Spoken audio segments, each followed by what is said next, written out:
میخوای که یله کنم من اگه من مسلمان بنده خدایم که طلاق مرد بستنیم که اگه کرد بودن کار دوام داره میزنم به سر در نبخیه میکنم میرم کار دوام هم کرده چی رو هم میزن؟ کار دوام کرد میبر میدر من خود کردم گاه وقتی من میزد جای کردال خوب شده نمیجگاه جای منگالا جای فندق اینا هست این جگاه نمیجگاه دیگه وقتا جیلم مر بردم به تیشه مر بزن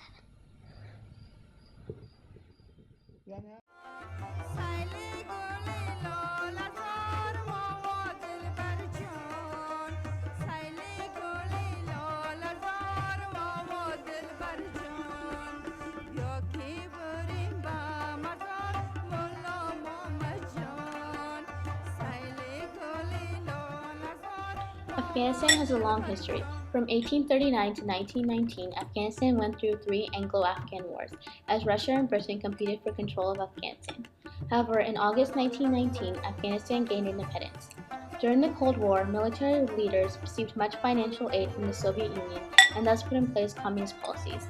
However, many people were against these new reforms, and thus a group of rebels was formed, the Mujahideen. The United States provided financial and military aid to the Mujahideen. Afghanistan had become a pawn in the Cold War, and with the poverty, families began to turn on each other and the women were forced back to second-class citizens. In the span of a few years, the Soviets invaded, took control of Afghanistan, and then removed their troops after peace treaties were signed. However, fighting continued between the rebels and the government until the rebels, the Mujahideen, took control over the government in 1992. There were several factions of the Mujahideen in the government. The one that gave power and took control was the Taliban in 1996. They had rigid interpretation of Islamic law, outlawed the education of women, stripped them of their rights, and publicly executed criminals. They continued to rule until 2001 when the US-led invasion drove them from power.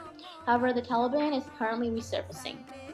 The people facing this terrible mistreatment are Afghan women. They are periodically mentally and physically abused by the male population and the government officials. Legally, the women are second-class citizens, and small disciplinary actions are acceptable. However, much harsher beatings are more popular. The most recent ruling power were the Taliban. Unfortunately, this ruling power encouraged the mistreatment of women. The Taliban are currently resurfacing, and the US troops are attempting to break down the Taliban influence and laws. However, the ideas are hard to remove from the culture. Women are continuing to battle Taliban influence.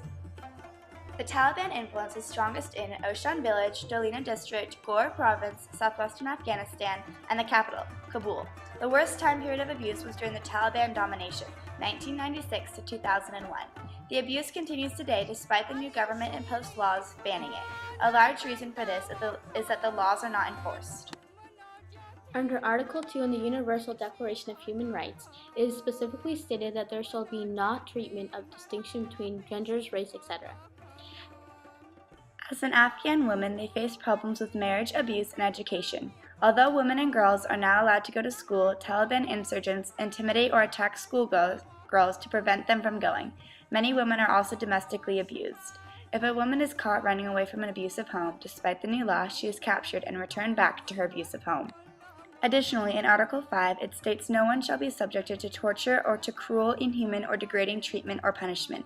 Women in Afghanistan are consistently experiencing some form of abuse. It may be psychological, physical, or sexual abuse.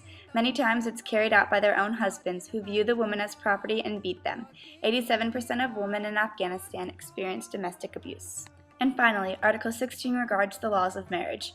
Both parties are entitled to equal rights in the marriage, and they shall be entered into it only with the free and full consent of the intending spouses. Many women are still forced into arranged marriages, and they are often wed off to someone twice their own age, ending in constant sexual abuse.